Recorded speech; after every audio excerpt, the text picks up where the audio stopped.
esta es la cuarta clase. He visto que hay alumnos que no tienen muy claro a qué se denomina documento de transporte. Por eso lo voy a aclarar, porque en todo el transcurso de la carrera vamos a estar estudiando y o trabajando con documentos de transporte. Es el contrato entre el transportista que va a llevar la mercadería y el exportador que le entrega la mercadería, o el cargador que le entrega la mercadería. En el caso de la vía marítima se llama conocimiento de embarque o BL, como le dicen habitualmente. En la vía aérea se llama guía aérea y en la vía terrestre se llama carta de porte, o los que están trabajando con Brasil le dicen el CRT. Con eso tenemos claro cómo está formado el conocimiento de embarque, ese contrato. Tiene el nombre del cargador, el lugar donde se carga, el nombre del consignatario, el lugar donde se va a descargar, o sea, el puerto de destino. Está impreso el nombre de la agencia y luego el nombre del buque, en el caso de conocimiento de embarque, y luego comienzan todos los datos de la mercadería, las marcas y números, las siglas y números de contenedor, los kilos y un detalle genérico del contenido. El transportista firma ese conocimiento de embarque y coloca la fecha de puesta a bordo en su medio de transporte. El conocimiento de embarque puede decir limpio a bordo. Quiere decir que está recibiendo la mercadería sin ninguna avería, sin ningún daño. Si usted embarca, por ejemplo, y ocurre algo con la mercadería y el transportista no pone limpio a bordo, es muy posible que su comprador pueda no pagarle esa mercadería porque no llega como la había comprado. Entonces queda claro esto. Documento de transporte es conocimiento de embarque en la vía marítima, guía aérea en la vía aérea y carta de porte en la vía terrestre, o CRT, como le dicen los que están trabajando en frontera. Vamos a pasar a otro tema también. Habíamos hablado de los manifiestos de carga. Les quiero aclarar que no hay un solo manifiesto de carga. Existen varios manifiestos de carga. Vamos a detallar un poco. El manifiesto de carga del transportista principal es el que hablamos en las clases anteriores. Después están los ATA consolidadores, que son los que tienen las cargas dentro de un contenedor, que ellos han enviado en el buque. Lo voy a repetir de nuevo por si no se entendió. Si yo contrato directamente con una empresa de transporte, con una empresa de transporte marítimo, mandar una carga de 10.000 kilos, es muy posible que el flete sea mucho más caro que si me voy a un ATA, agente de transporte, freight forwarder, que junta a varios compradores del mismo lugar y para el mismo destino. Por ejemplo, para cargar en Hamburgo con destino a Buenos Aires. Ese freight forwarder tiene en Alemania su línea, su otro agente de cargas de allá, que va a juntar las cargas de los distintos exportadores que mandan hacia el puerto de Buenos Aires. Y el agente de cargas de acá va a recibir a su consignación, a su nombre, el conocimiento de embarque. Una vez que recibe el conocimiento de embarque, va a proceder luego a la desconsolidación, quiere decir vaciar el contenedor de lo que hay adentro. Esas cargas van a quedar en el depósito separadas por partidas. Una de esas partidas van a ser los kilos, las cajas o los kilos que yo tenía a mi consignación. Evidentemente, el precio que cobra el freight forwarder por ese envío es menor que el precio que cobra el transportista principal. Pero en la suma de los distintos cargadores, este freight forwarder paga el flete a la compañía de transporte y tiene una ganancia bastante interesante. Entonces, cuando llega ese buque, el manifiesto de carga que presenta el agente que representa al buque va a decir, en el caso de los conocimientos que son a nombre de freight forwarder, va a decir consolidado sí. Y el sistema María ya sabe que no va a haber un despacho de importación presentado por un despachante, porque al estar consolidado, sí, hay que comenzar a desconsolidar. Una vez desconsolidado, van a aparecer las distintas cargas de los distintos compradores, y cada una de ellas va a estar amparada por un conocimiento de embarque que se llama hijo. Ahí ya empezamos con el problema. El conocimiento de embarque hijo es el conocimiento de embarque que hace el freight forwarder a nombre del comprador, porque el conocimiento de embarque madre es el que manda el ATA de Hamburgo a nombre del ATA freight forwarder del puerto de destino acá en Buenos Aires. Lo repito, más o menos está. Hay un conocimiento de embarque por un contenedor. Ese es el que registra el ATA de la empresa de transporte. Pero resulta que el consignatario, en este caso, no es un importador, es otro ATA que se dedica a juntar cargas para llenar un contenedor. Entonces, una vez desconsolidado en el depósito, quiere decir abierto y las cargas repartidas dentro del depósito, cada una de ellas tiene un conocimiento de embarque que la está amparando. Y esos conocimientos de embarque se llaman conocimientos de embarque hijo. Sigamos. Vamos a suponer también que un agente de cargas de una localidad pequeña no dé con su propia clientela para llenar un contenedor. A lo mejor tiene 2 clientes. Con esos 2 clientes puede tener 4.000 kilos. Entonces tiene que ir a buscar a otro agente de cargas, freight forwarder, para decirle, mira, yo tengo 2 clientes y te los traigo para que vos lo pongas en el contenedor que vas a traer de Hamburgo. Entonces, cuando llega ese contenedor de Hamburgo, el ATA principal va a declarar consolidado sí en el sistema. Y el ATA freight forwarder, el más importante de los dos, va a declarar consolidado sí para que ese otro ATA más pequeño que tenía 2 clientes pueda a su vez presentar su propio manifiesto de carga por las cargas de esos 2 clientes que tiene. ¿Y con qué documenta el despachante? Con los conocimientos de embarque que en ese caso se llaman nieto. Conocimientos de embarque nieto. Y así sucesivamente podría haber conocimientos de embarque bisnietos y tartaranietos también. Son todas operaciones comerciales que la aduana ha tenido que ir armando en el sistema para que no se le escape ninguna. En definitiva, el despachante cuando declara, está declarando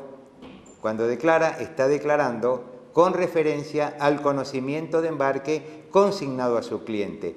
Y ya no importa que sea nieto, hijo o el conocimiento madre. Lo repito por última vez. Si viene una carga de Hamburgo consignada a la Chevrolet, seguramente no va a estar consolidado, va a estar consignado a la Chevrolet y el despachante de la Chevrolet va a hacer su despacho. Ahí es un conocimiento de embarque. Pero si viene de Hamburgo un contenedor consignado a un agente de cargas y ese contenedor tiene varias cargas de distintos importadores, ya ahí, una vez que se abre el contenedor, hay que tener conocimientos de embarque por cada una de las cargas. Y en ese caso, esos conocimientos de embarque hijos serán los que utilizan los despachantes para declarar para sus respectivos clientes el despacho de importación. La eventualidad que dije es si hay un agente de cargas que es cliente de ese otro agente de cargas que a su vez hará los conocimientos de embarque nieto y terminará el despachante de aduana declarando por cada uno de los conocimientos de embarque nieto. Ahí más o menos es la declaración. Perdón, la declaración, es la discriminación que estoy haciendo. Otros manifiestos de carga son, por ejemplo, los de bodega compartida. Un buque, imagínense que un buque es como un edificio de departamentos que tiene varios dueños o un dueño. Puede haber un dueño que tiene alquilado a uno solo o puede haber un dueño que tiene alquilado a varios. El buque no tiene por qué ser del transportista. El transportista es el que lo opera. A lo mejor los dueños del buque son unos alemanes que pusieron dinero, construyeron un buque y se lo alquilan al que sabe trabajar el buque, que sería el transportista. Entonces, ese transportista se tiene que ocupar de que ese buque venga con la mayor cantidad posible de carga en el recorrido. Y a veces, a lo mejor, para lugares como son Argentina, que está acá en la punta, no hay carga para completar el buque. Entonces, ese transportista alquila a otro transportista una parte del buque. Y ahí nos encontramos que acá hay dos ATA. Una ATA que representa al transportista principal y otro ATA que representa al transportista que alquiló una parte del buque. Ningún ATA va a querer declarar y hacerse responsable por las cargas que están bajo la órbita del otro ATA. Entonces la aduana dice, bueno, la pucha, acá hay un ATA que es el principal, que es la agencia Delfino, pero este buque trae carga también que atiende la agencia Robinson. Delfino no quiere declarar lo de Robinson y Robinson no va a querer declarar lo de Delfino. ¿Cómo hace la aduana? Acepta que haya dos manifiestos de carga.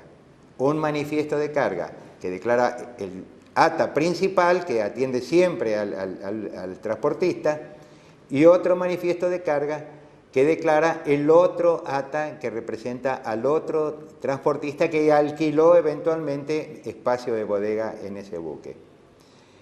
¿Qué facilidad le da al ATA principal? Dice que el ATA principal, o sea que el que tiene el poder del transportista, puede bloquear el manifiesto de carga del otro ATA si existen problemas entre ellos. Y la aduana no se mete en ese problema. La aduana ni averigua por qué, ni dice si está bien o está mal. El transportista principal bloqueó el manifiesto de carga del otro ATA, y bueno, hasta que no se aclare no va a poder operar. Salvo que este otro ATA también tenga poder ante la aduana del transportista principal. En ese caso, cada uno actúa por su parte. El ejemplo que quiero dar es lo siguiente. Si aparece en los pasillos del buque un contrabando que lo encuentra la brigada de fondeo aduanera cuando sube, si aparece contrabando en uno de los pasillos, el buque no se queda en el muelle, sino que el buque se va a poder ir, pero el ATA principal es el responsable. Ahí vemos que en este caso de bodega compartida no se puede estar discriminando quién es el responsable. Y para la aduana el responsable es el ATA principal, el que representa siempre al buque. Y con eso se quitó el problema y no se metió en el problema de si el pasillo correspondía a lo que había alquilado el otro ATA. Otro tipo de manifiesto de carga es el de buque portabarcaza. Ahí nos encontramos, como estaba indicando antes, que el buque portabarcazas también estaba destinado a solucionar el tiempo de demora que tenían los buques en puerto cuando traían cargas sueltas.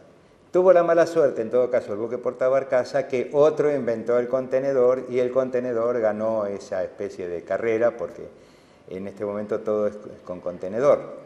Pero el buque portabarcaza es un buque que lleva barcazas, o sea, podemos ver por el río Paraná barcazas que generalmente son llevadas por un remolcador, y ese buque llevaba las barcazas y las barcazas llevaban las cargas.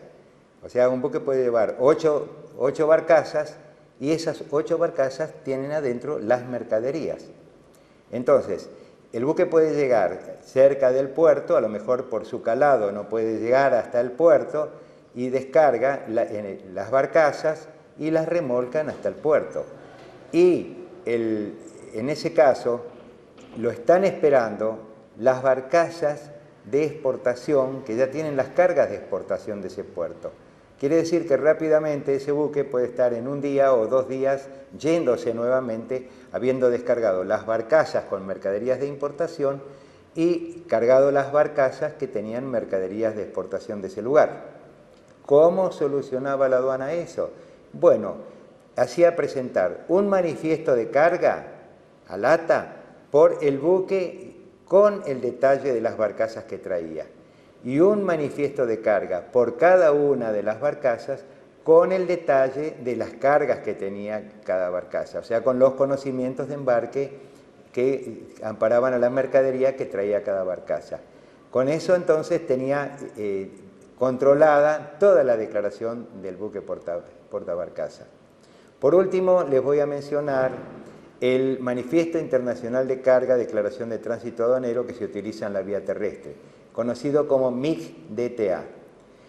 Ese Manifiesto Internacional de Carga, Declaración de Tránsito Aduanero, se utiliza para no demorar el tránsito de los camiones internacionales en las fronteras. Ya cuando se hace la documentación, ese Manifiesto Internacional de Carga es a su vez declaración de tránsito aduanero y circula bajo la responsabilidad del transportista internacional. Por ejemplo, si vienen de Brasil, cuando llega a Paso de los Libres, la aduana misma, sin necesidad de intervención de un ATA en Paso de los Libres, recibe del chofer los documentos, el MIC-DTA, y le da ingreso en el sistema María al tránsito de acuerdo a la declaración que trae ese MIC-DTA. Y el camión sigue bajo responsabilidad del transportista hasta su destino final. Entonces podemos ver que tenemos manifiesto de carga del transportista principal, manifiesto de carga en bodega compartida, manifiesto de carga consolidado y MIC-DTA para la vía terrestre. Con eso tenemos más o menos los diferentes manifiestos de carga. Después vamos a hablar entonces sobre el ingreso de la mercadería a depósito con las responsabilidades del depositario y los requisitos que debe tener ese depositario para las mercaderías. Por ahora más o menos tenemos entonces ya visto esto de los manifiestos de carga, el arribo de la mercadería. Antes que me olvide también les voy a agregar un temita que lo tienen en el apunte, que es hechazón de la mercadería. Vamos a suponer que un barco está navegando y tiene peligro de hundimiento. Entonces deciden echar carga al mar para poder conservar la navegación, para que pueda seguir flotando. A la llegada, esas mercaderías, que pueden ser recogidas o no, tienen un trámite aduanero. Primero, el ATA, cuando ese buque llega, tiene que hacer una declaración del accidente que tuvo y del motivo por el cual tuvieron que echar al mar contenedores, por ejemplo. Segundo, los contenedores que aparecen van a quedar bajo custodia de aduana hasta que puedan aparecer, por un lado, los verdaderos propietarios que van a tener que acreditar que son los propietarios de ellos. Y por otro lado, quedarán bajo poder de aduana las mercaderías que nadie puede acreditar su titularidad. En el caso del naufragio es un caso parecido. Pueden estar apareciendo mercaderías en las costas y a mí me causa un poco de gracia, pero quien encuentra esas mercaderías tiene la obligación de dar intervención a la autoridad policial más cercana o a la aduana a quien debe entregar esas mercaderías.